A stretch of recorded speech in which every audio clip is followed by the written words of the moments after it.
যিমান যি নকৰক লাগিলে ২৬ত এইবাৰ ৰাইজ জাগিছে। পঞ্চায়ত নিৰ্বাচনত কিমান ৰাইজ অসন্তুষ্ট হৈ আছে, বিজেপিৰ বিৰুদ্ধে কিমান জাগিছে আমি সকলোৱে আমি ওচৰৰ পৰা দেখিছোঁ। আমি একেবাৰে ৰাইজৰ আৱেগ চকুৰে আমি দেখিছোঁ।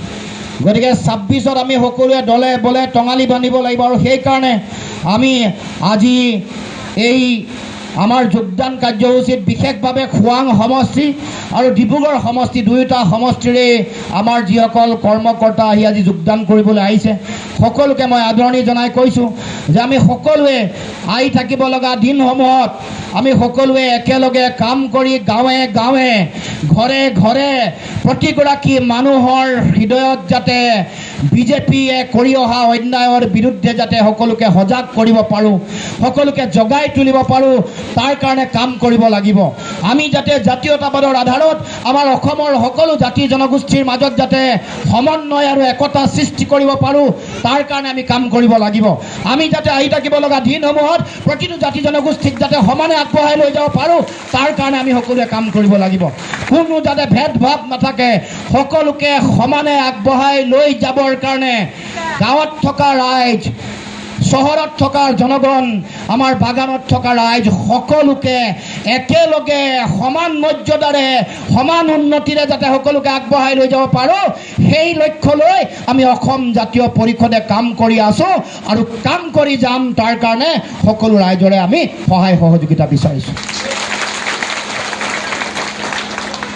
ৰাইজ, মই দীঘলীয়া কথা নকওঁ, সকলোকে এটাই দায়িত্ব দিছোঁ। আজি এই দিনটোৰ পৰা আৰম্ভ হৈছে, কাইলৈৰ পৰা আমি প্ৰত্যেকে কাম কৰিব লাগিব। কাৰণ তেওঁলোকৰ ইমান টকা পইচা আছে যে আমি আমাৰ প্ৰয়োজনীয় যিটো দায়িত্ব, এই দায়িত্বটো পালন কৰিলেহে আমি নিৰ্বাচনত ২৬ত পৰাভূত কৰিব পাৰিম। তেওঁলোকৰ ধন বল, তেওঁলোকৰ ভাবুকি, তেওঁলোকৰ ধৰ্মৰ ৰাজনীতিক লৈ যদি আমি জিকিব লাগে, তেতিয়াহ'লে আজিৰ দিনটোৰ পৰা হাতত 10টা মাহ আছে, আমি দিন ৰাতি একাকাৰ কৰি কাম কৰিব লাগিব।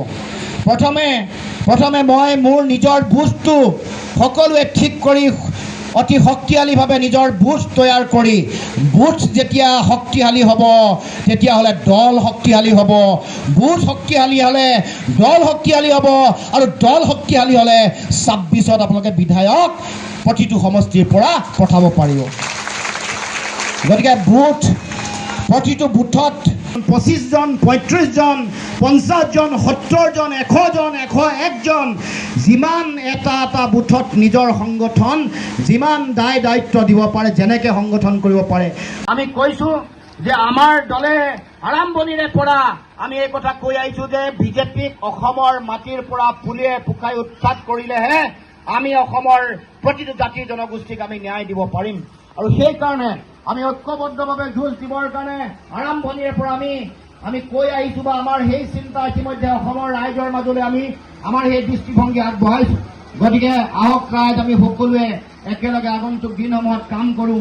আমি আমাৰ নিজৰ ভাষাও ৰক্ষা কৰিব লাগিব, আমি আমাৰ নিজৰ মাটি ভেটিও ৰক্ষা কৰিব লাগিব। কোনেও যাতে আমাৰ মাটি ভেটি, কোনো পুঁজিপতি বণিক গোষ্ঠীয়ে যাতে আমাৰ মাটি ভেটি লৈ যাব নোৱাৰে, কোনো বাহিৰৰ পৰা অহা বহিৰাগত বণিক গোষ্ঠীয়ে যাতে আমাৰ চাহ শিল্প, আমাৰ বাগানসমূহ দখল কৰিব নোৱাৰে, কোনো মামা মামীয়ে যাতে আমাৰ বাগান দখল কৰি আমাৰ যাতে এই উদ্যোগটোক ধ্বংসৰ মুখলৈ ঠেলি দিব নোৱাৰে, তাৰ কাৰণেও আমি সকলোৱে চিন্তা কৰিব লাগিব। আমাৰ ইয়াৰ পৰা বৰ বেছি দূৰত নাই, বাগান এখন ইতিমধ্যে তেওঁলোকে নতুন আইন আনি 5% মাটি বাগানৰ কামত নহয়, বিভিন্ন ধৰণৰ বেলেগ কামত ব্যৱহাৰ কৰিব পাৰি বুলি তেওঁলোকে এখন আইন আনিছে। অলপ আঁতৰত থকা এখন বাগানৰ 350 বিঘা মাটি ইতিমধ্যে চৰকাৰে লৈছে, মামা আৰু মামীয়ে ল'বলৈ ইতিমধ্যে সিদ্ধান্ত গ্ৰহণ কৰিছে। ঘৰত আনন্দ আৰু সম্পৰ্কৰ চমক বজাই ৰাখিবলৈ জৰুৰী হৈছে সকলো আনন্দময় মুহূৰ্তত মৰমৰ উপহাৰ দিয়াটো। সেইবাবে মধুশ্ৰী জুৱেলাৰ্ছে আনিছে সকলো ৰঙীন ক্ষণৰ বাবে বিশেষ গহনা। হীৰাৰে হওক, সোণৰে হওক বা ৰূপৰে হওক, শ্ৰেষ্ঠ ডিজাইনছ আৰু হলমাৰ্কযুক্ত গহনাই ৰাখে সম্পৰ্কক নিখুঁত। তেনেহ'লে আজিয়ে আনক আনন্দ মধুশ্ৰী জুৱেলাৰ্ছৰ সৈতে।